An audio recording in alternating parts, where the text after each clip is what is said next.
Now, could everyone please return to the... Excuse me. Could everyone please return to the stand so we can... Hiate's futile attempt in the arena's former competitive stag was stifled as the spectators and participants took time to process the fight. Personnel and competitors had gathered in the arena floor to get a closer look at the girl who miraculously survived being impaled. Then, somehow, with a technique no one had ever seen before, managed to win. Amazed he managed to pull off the feat, given how blinded by rage and close to death she had been. But the month of rigorous training Tsunade, combined with her determination to prove she didn't need an affinity for the lightning element to use her mentor's prize technique, body pathway derangement, drove her to action anyway. She had prepared herself to use the technique to extract water from the various parts of the human body. Given half the human body is 60% water, she had plenty of options. Force her opponents to cry, vomit, or even urinate, which would be extremely embarrassing, debilitating, and hilarious. Pulling water straight out of opponent's bloodstream, on the other hand, until the opportunity presented itself, that is. When Kabuto moved in to thrust his arm through Sakura's abdomen and deliver what he must have thought was the final blow, with a smug, little grin dancing on his lips, she had wasted the closest target, which just so happened to be his brain. While she was whisked aside by the on-site medics, who had finally pushed their way through the crowd, Sakura was a few medics were turning his body over in search of vital signs. And honestly, if they didn't know what they would find, her hand of unstoppable fury, she might have nearly dehydrated Kabuto's brain, only enough for him to experience some sort of incapacitating migraine. But she didn't stop in time for him to only experience those outcomes. A stroke, maybe, Sakura thought, swallowing hard. Tasting if I distracted the blood flow to his brain, I induced a stroke. If that was the case, if Kabuto really did get out of this alive, he would likely suffer from consequences in some way or another, whether they be physical, verbal, mental, or emotional, or even some combination of them. One of the medics said softly, interrupting Sakura's train of thought. It took a moment for her to realize that the medic was referring to the bloody, gloved hand that Sakura was using to pump a soothing stream of medical chakra to her wounded abdomen. Thanks, graciously, and moving her hands to Sasuke's shirt away, when she had been clutching to her chest, for them to access the freshly healed injury. The ink had essentially patched up the hole. The area was still quite tight, and Sakura, who was now relatively most appreciative that the care it received was see marks creep back along her skin towards her forehead seal, disappeared entirely. It was an unprecedented sensation she felt disappeared. There was no doubt that they hurt her, as they rapidly drained her chakra and life force. At the same time, her dying body craved them, and summoned them almost unconsciously. On the arena floor, midway through Sakura's medical examination, she commanded the attention of everyone in the vicinity as soon as she got there. Her far-reaching reputation chakra rolled. Nice. She approached her student, her cheeks flushed, and her red-painted lips curled into a smirk. Sakura grinned back and cocked an eyebrow. I told you I could use your technique, she thought with a swell of pride. Once the mags were finished with her, Sakura pulled Sasuke's shirt over her head, so he ignored the tinges and aches in her newly patched up midsection, and smoothed out the surprisingly heavy black material so it aligned with her shoulders, and draped over her back. She could feel the enormous Uchiha crest stitched on the back, rubbing against her shoulder blades. The black waistband and medical pouch remained relatively intact through Kabuto's attack, albeit a little singed on the edges, so she fastened them around her. Once it was on properly, Sakura instinctively sought out the shirt's owner and found that he, along with the other members of Team 7, had not ventured far. They were forming something of a protective circle around her. Only now did Sakura realize just how many were shouting in an attempt to catch her attention. Her refused unless the throng was desperate for a moment with her. Sasuke sensed Sakura's eyes on him after a few seconds, and turned his head, and as his gaze followed the lake all the way from the toe of her black boots to the high collar of his shirt, Sakura's heart began to pound. There really is something different about him, she admitted to herself, as she carefully drank in the easy stance and warmth of his eyes. She wondered what he thought of seeing a Uchiha crest on her. A glimpse of Naruto's Seeker's medical exam had ended, and so, in two giant leaps, he advanced, stopping only when he was an inch away from her face. Sakura-chan! He breathed over the loud chatter of them, blue eyes wide and brimming with tears. You scared me back there! You really did! Naruto seemed like he wanted nothing more than wrap his arms around her, but that was likely restraining himself because of her injuries. Sakura's chest tightened. Sorry. She muttered with a small smile and a tinge of guilt. She hated feeling responsible for causing her dearest friend to worry. I didn't really expect the fight to go. Some of the onlookers were undoubtedly listening in, so Sakura figured it'd be best to spare the details. It's apparent you've been training with a legendary signing. Kakashi chimed in after Naruto. Sasuke folded his hands in his pockets. There aren't many ninjas who could have come out of this situation alive. Sakura's eyes darted to where Tsunade was speaking with several mags in Jiraiya, when finally turning the scene. "Are ready to fight like that?" Naruto added with a proud smile. "Be kinda gross, but you're so bad!" Battle laughed, her eyes water. The aloof, silent member of Team 7 shook his head and smirked at Naruto's remark. Sasuke's arm, from his bare shoulder to the black sleeve of his forearm, flaked his hands and wrists. Her jaw and lips tingled. "Excuse me. Everyone, please." Ayate's voice rang out again. "It would be great if we could get on with the fight." Crack. Sakura snapped her head up right to the side, at the right of the unexpected noise, when an ominous flare of chakra was building. But she couldn't see past the crowd surrounding her. Before she caught sight of the sound's source, screams erupted. "He's dead! Fell right out of the stands!" Team 7 exchanged worried glances and moved ahead, maneuvering and fast-stepping through the swarm of bodies until they arrived along its edge.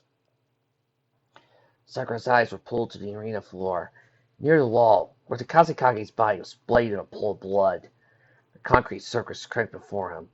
"What the hell?" Naruto gasped, motioning forward, but Kakashi struck out an arm to advance him from advancing.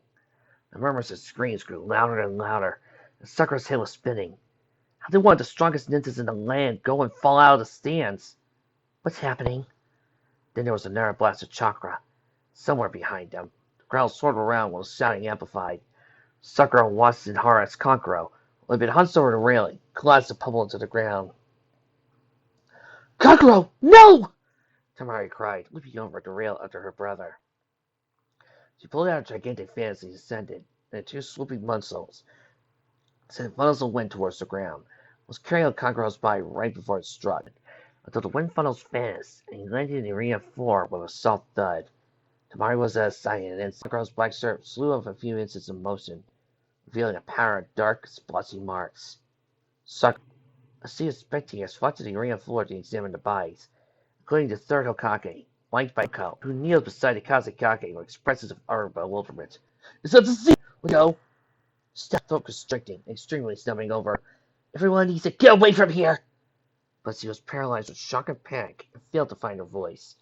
She had a terrible feeling about this.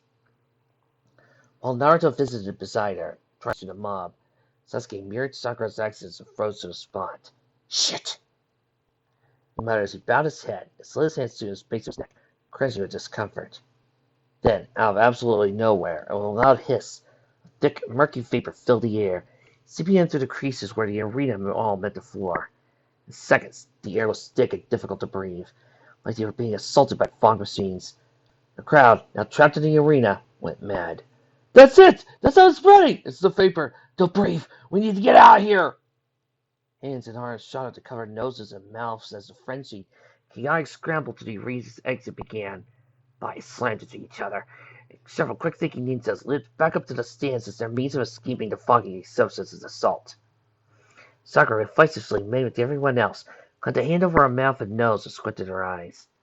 She felt numbed with confusion and shock, still rather delirious after her exhausting fight. So, Kazekage and Kankuro had the disease. It was hard to say how long ago they had contracted it.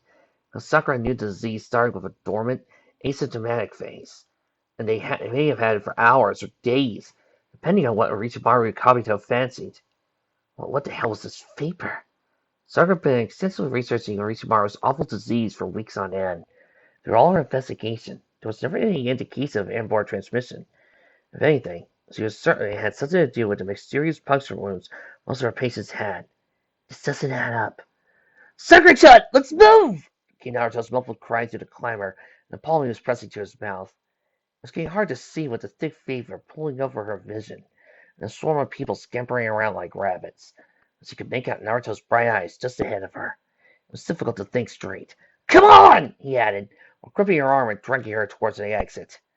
Sakura glanced back to make sure the rest of her team was following. Kakashi was nowhere in sight, and Sasuke hadn't budged. In fact, he was still clutching his neck and hadn't motioned to protect himself from the vapor yet.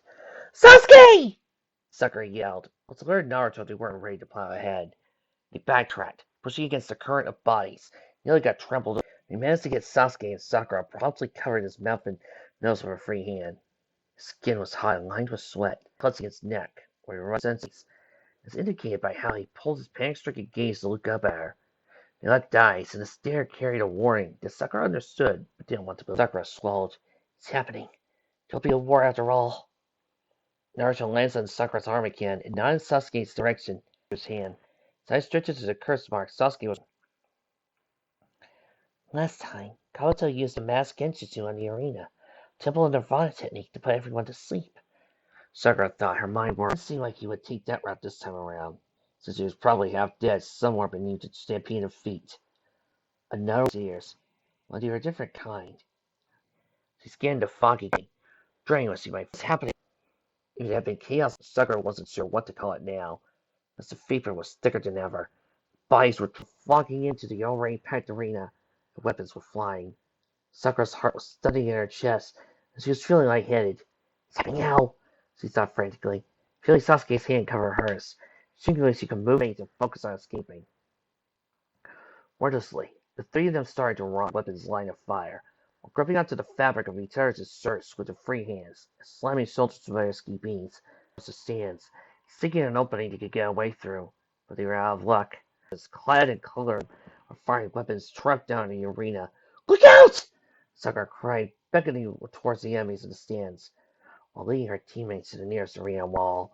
They stumbled after her, while sleepily dodging their weapons and fallen bodies. They reached the wall, and Sakura threw her back against it, while Sasuke and Naruto did the same on either side of her, just rising and falling with each heaving breath they took. Their shoulders pressed together. Her lungs ached as he was restrained to the muted intakes of air behind her hand. The vapor was particularly thick where they were hiding, was provided partial concealment from the ambushers, and a brief moment Sakura realized with a pang of dread were indeed from the Sound Village were everywhere now, sending weapons at their direct, vulnerable opponents. Struggled to defend themselves from the attackers and the vapor at once. Bodies continued to drop.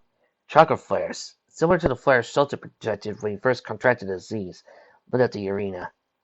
It's spreading here, somehow, Sakura thought while she watched another Konoha spectator collapse, as if in slow motion. Is it really because people are breathing this stuff in? The woman's long, black hair rippled behind her as she descended, arms falling limply to her sides. Sakura scanned the woman's body and noticed a long, black senbon protruding from her right calf. A dribble of blood trailed down her ankle. Something else caught Sakura's attention. The skin around the senbon was discolored, darkening by the second. That was when it clicked. It's not the vapor. On a whim, Sakura promptly unclenched her hand from her face. Sakura-chan! Naruto hollered instantly, snatching for her wrists, while Sasuke boldly pressed his free hand over his mouth. What are you doing? He asked. His eyes were wide and bloodshot, probably from the debilitating curse mark pain he was enduring. It's all right, Sakura said, while gratefully gripping Sasuke's fingers and teased him away from her face. She met her teammate's gazes and tried to reassert him through her own. No! Naruto interrupted. I won't let. This is just a diversion, she said, with reference to the vapor, and confident as he could. I know how these enemies think. Then what's happening to everyone? Sasuke asked, glancing out towards the bodies. Many covered in black spots that continued to fall. His grip on her face slackened, but then he didn't retreat. Trust me, she pleaded, forcing conviction into her tone, while holding his gaze. A moment, like he was gazing slowly, trustingly, lowered both his hands. Sakura took a daring breath and paused, analyzing and tasting the contents of the air as it traveled through her windpipe. The air was moist, cool, and tasteless, hardly different from Sabusa's mist. Sasuke appeared to be undergoing the same analytical process, testing out the air for any signs of detectors of poisons. Naruto followed suit, also putting faith in Sakura's judgment, and reached his hand. She was right. How did you know? It was safe. His eyebrows were scrunched, and he was watching Sakura with amazement. Because it didn't add up, she answered simply, taking to her immediate surround was onto them yet. I spoke to one of Soundings into the second exam, Sasuke said quietly. He didn't seem to have enough chakra to activate his Sharingan. The one named Dozu. Naruto leaned closer to his teammate. He said he got the disease through a needle transmitting it other ways. Sakura turned her head. She's transmitting it through Senbon. The black ones. It was quite crafty the first technique, Orochimaru Vapor did precisely what it intended to do. Rouse fear and confusion, and distract everyone from the attacking army of sound ninjas. Not only that, but it made for easy pick one's vision. Sakura's disease patients have puncture wounds. Well, if what Dosu told Sasuke is true, some of them may have been infected through syringes, which, if injected properly, would have largely left a trace behind, while others were infected with both methods. Sakura had a hunch that Orochimaru and Kabuto had done this deliberately. This alternating between modes of transmission, because they knew that Sakura and other personnel were at the hospital, onto them and investigating the disease. So, if she was certain of it, tried to mislead them into thinking that the puncture wounds were irrelevant, when in reality, they were everything. Sakura-chan, move! Sakura grunted as the weight of Naruto's body slammed against hers. He forced her to the ground, landing on top of her, painfully pressing her to the damp arena floor. Then, over his shoulder, caught a glimpse of 3 black Senbon lying on the arena wall, precisely where she had been standing milliseconds prior. Thanks, she gasped. She felt like she was going to be sick from the pressure on her tender midsection, thinking she would have been infected with the illness. Rushes of gratitude and shock slammed through her chest. We should go, Naruto said firmly, while hoisting Sakura up and turning to Sasuke. Roll. Clearly had the most stamina and awareness of their surroundings in the trio. Sasuke moved towards them, face pale and lips pressed in a thin line. There was a combination of how closely Sakura had come to being hit, a determination to survive etched on his face. Lead the way, he said, surprisingly agreeable, and with a current leap of one hand with the other. Naruto pulled his teammates forward, through the battlefield, where heaps of bodies, clashing ninjas surrounded them. Sasuke was forced to release his teammates on several instances to dodge incoming attacks and recuperate them. They always found each other in between, to make sure no one stayed too far. Sakura kept several poison-laced kunai in hand, scared of foggy surroundings with wild eyes. This was rather disorienting, determined. But they pushed forward anyways, as Sakura's adrenaline kept her on her feet and fighting. Endlessly searching for an escape to no avail, Sakura was starting to wonder perhaps Genjutsu, given how many times they must have circled the place. A new opponent managed to land a punch, snapping her head backwards and sending her to the ground. He was on top of her, winding up for another blow, before either Sasuke or Naruto, or occupied with another fight, had a chance to react. Hardly any Sakura had to resort to using a gritty, hand-to-hand means of fending the enemy off. She cried, while buckling her knees and jamming one of her hands into his gut, winding him. This gave her just enough of his hips to drive one of her poisonous kunai clear through his arm. His eyes snapped wide open, and he screamed as the fast-acting poison entered through his body and rendered him motionless. Sakura was about to teammates, but she noticed something that held her there. On the enemy ninja's forehead protector was a sand gourd. He's from sand. Before she could process exactly what nearing weapons met her trained ears, Sakura flipped through it backwards to safety as a barrage of black Senbon struck the place she had just been pounced, including the body of the sand ninja she had defeated. The disease quickly began to seep out of the needles across his skin, mixing with Sakura's poison and draining whatever life force he had left. In that brief moment, 3 thoughts occurred to Sakura. 1. The disease was evolving. It was spreading more rapidly than it had ever been spread before. The attack. And 3. Sound didn't seem who to care who they infected with the disease. Let's move. Of her ear, she pulled her towards Naruto, her mind racing and her hands trembling. Sakura started, with the intent of warning her teammates that it appeared Sound wasn't their only enemy. Look! Naruto cried, pointing to something on their right. There was blood on whatever battle he took part in. Sasuke and Sakura turned as instructed and found Kakashi and Guy standing back to back in the heat of their own fight. On either side of them were Sand is in on this too. Sakura breathed as she watched Gaara-sensei advance towards Kakashi and Guy with weapons in hand, while shooting untrusted ninja was sending without any indication of care who they hit. Yeah, this is exactly what I thought, her stomach turning. This is a 3-way war. It was apparent that Naruto was itching to join in the fight, but Sasuke interrupted before he could. Let's keep going, he said, in the words we just read. Another arena wall came in moments later, but this one recognizable. The competitor's platform visible just above it. I know where we are! Sakura exclaimed, because she recalled that in arena's exit. Yeah! Naruto chimed in. The three raced forward through the trenches of deceased flesh, and their eyes and new attackers. Sakura followed her teammates with all the energy she could muster up as she tried to stop herself from looking at the ground for too long in case there was a body there she recognized. Is he just trying to kill everyone? She thought while tears welled up in her eyes and her throat constricted. This was worse than the terrorist attack on Konoha in her previous life, wasn't it? Because this time it was so much more complicated. Sound's disease knew no boundaries, it seemed. And after the open assassination of the Kazekage, whatever leads that Sound and Sand had previously were severed. Were the two of them originally planning to attack Konoha together? Did Sound betray Sand at the last minute? What's he doing? Sakura whispered aloud, straining her lungs through the thick, murky air, just as Naruto and Sasuke's backs disappeared ahead of her. Whatever excites me. She skated to a halt without alerting her teammates, surprise paralyzing her in place. That voice. It's more interesting now, don't you think? The dormant phase was such a bore, so I saw to it that illness evolved to suit my wishes. The soft, icy tongue came from behind Sakura. She knew, like, without turning around, exactly whose voice it was, exactly who was standing there. How are you faring, Sakura? The voice drawled while its owner slowly approached. Its terrible, magnificent chakra signature. Sakura emitted a soft whimper and closed her eyes shut. She couldn't bear to acknowledge that this man would be impossible for her to kill.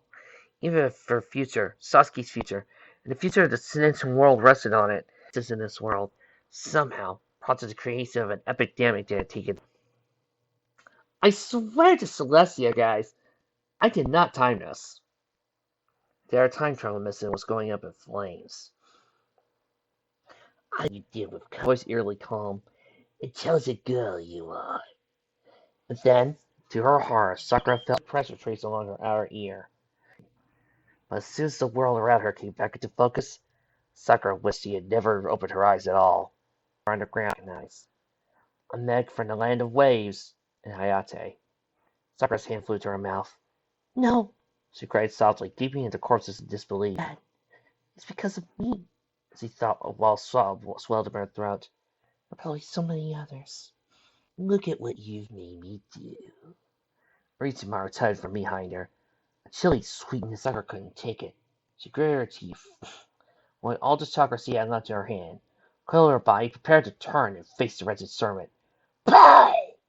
Sakura spun around with surprise, nearly toppling over. What she got was an eyeful of green. Tsunade was standing raised, lying behind her. Ritsumaru, who had definitely taken quite a powerful blow from Sakura's mentor, was on the ground and vapor was lifting at a rapid pace, and the surface below him was a mob. Ritsumaru, you piece of shit! Tsunade growled while cracking her knuckles, glaring mercilessly at her former teammate.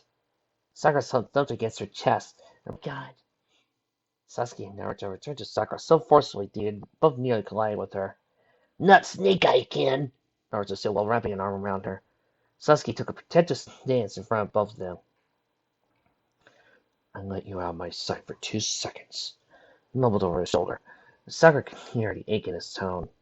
She never got a chance to respond as 2 new figures entered the scene. Jiraiya and the third Hokage. Well, it's about time. Tsunade muttered, rolling her eyes. Let's wrap things up now, shall we? She paced ahead, towards Ritsumaru, like a wildcat stalking prey. We'll lure him away from here, Toby, who shed his cloak and adorned his combat gear and armor, said to Team 7. Jiraiya smiled and grinned. You kids tidy up the place while we're gone, alright? He said, beckoning to the rest of the arena. It was his finally absent mist, and where small clusters of sound and sand ninjas were surely lurking.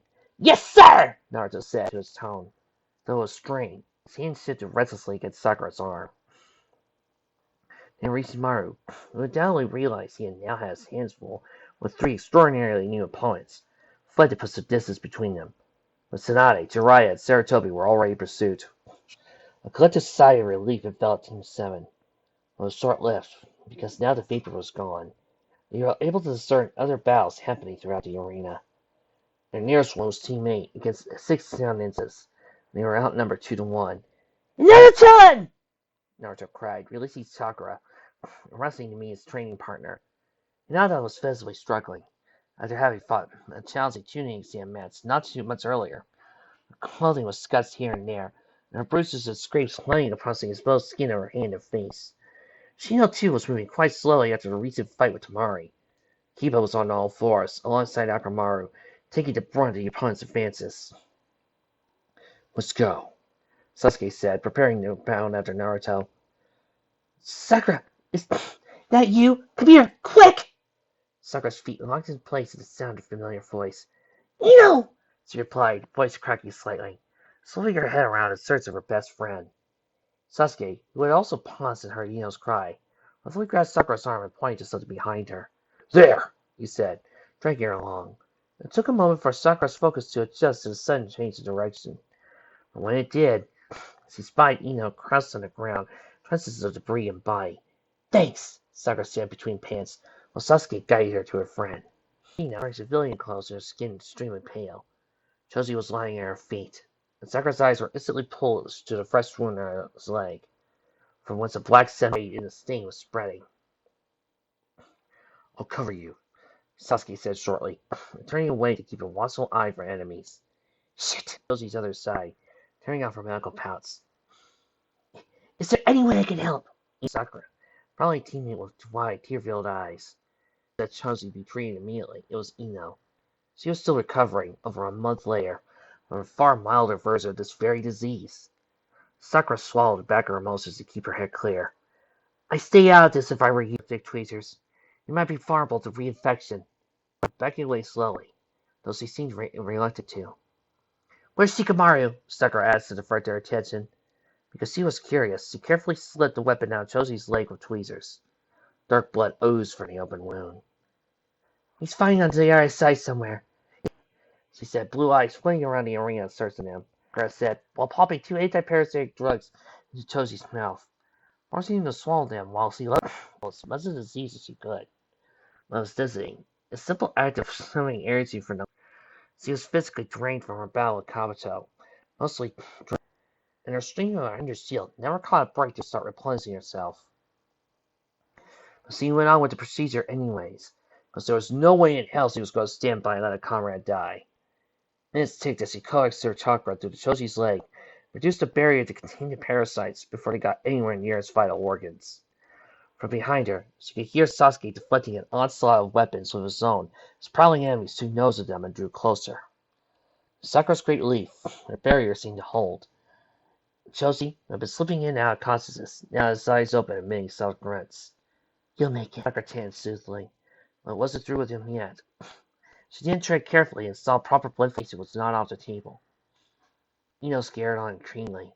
When seconds passed, Sakura glanced over her shoulder and found that Sasuke had only one opponent left standing, but he seemed to be at a disadvantage, given his dwindling chakra levels.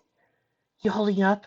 Sakura called, eyeing the opponent, a female sand ninja with several daggers in other hand. It was using its sword to divert her advances. Given at least Sakura presumed he was. His moves weren't quite as fast as hers. He was evading her attacks at its very last second. Never. Sakura shot panically to Choji. His leg might suffer severe damage if he left it unattended for too long. At this rate, Sasuke was also in great danger if no one backed him up. Ino got to her, she mumbled, while interlacing her fingers and extending her arms forward to stretch them. Are you sure? Sakura asked. Ino's body was still in delicate state, but she was technically forbidden from engaging in the ninja arts for at least the next several weeks. Ino's lips quirked into a half smirk, eyes blazing. Don't worry about me, Billboard Brow, she said in a familiar, chiding tone. Just look after my body for a sec. She was pulling her hands together to form the seal for a mind transfer technique and aimed at her target. Almost instantly, her body slipped sideways, against Sakura, who caught Ino's waist with one hand, while the other tended to Choji. She persisted Ino since he was leaning over her shoulder. The sentence froze as he was struck by Ino's technique, and Sasuke glanced with surprise. Hurry up! I'm giving you an opening! Yelled Ino from within the Sand Ninja's body, punching Sasuke. Damn it! He looked from Ino and Sakura to the Sand Ninja, while realization slowly crossed his features. Then he followed through his punch as directed, sending the Zenitsu back first into the ground. Sakura noticed a small bruise sprout on Ino's jawline. Kai! The Zenitsu cried for persistence on the ground, indicating Ino was returning to her original body. The whole ordeal worked seamlessly, because once Ino was back in Sakura's arms, both in body and mind, Sasuke delivered a fizzing blow to knock his enemies out cold. Ino roused and stumbled away. He seemed a little disoriented. It was probably aching after Sasuke's precarious punch to the face. Thanks. While joining him around Choji's body. You're welcome, Ino answered, returning to it. Her face tinged pink as he crouched back down to Choji's side. Seconds later, Sakura finished the strength to redo her hands, breathing heavily, in hopes he had done enough. Ino tried to initiate a conversation with Choji after Sakura backed away and massaged her own temples. Her head was spinning and pulsating now. Sakura's eyes instinctively scanned the area, and it truly sunk in how many casualties were around her. How many casualties she caused. Because Orochimaru was right in blaming her for this. Even as he saved Choji, they were so late for her. Lip began to tremble. Hey. Sakura towering over her. Wiped her eyes on the back of her hand. He noticed her staring out at the dead. Placed a steadying hand on her back. In the center, Uchiha pressed on his shirt he lent her, pulled her towards him. He moved her carefully at first, like he was testing the waters, gauging where she would resist. And his other arm was around her too, hugging her a careful hug. It's not your fault. Inside her face, while Sakura buried into her neck, releasing a shaking breath. She couldn't think of a moment in either of their lives when she loved him more than he back then. In his arms, in the middle of the ruined Chunin exams. They were still desperately needed to talk, as he still needed to properly apologize about divulging the truth of the Uchiha massacre so insensitively. So he needed to find out just what happened to him while he was away. But I had to wait. After a few seconds, she bravely turned to meet her friend and rival's gaze, which he imagined would hold a mix of jealousy and fury. But no, Ino was squealing lips pursed together. Was Sakura witness and acceptance.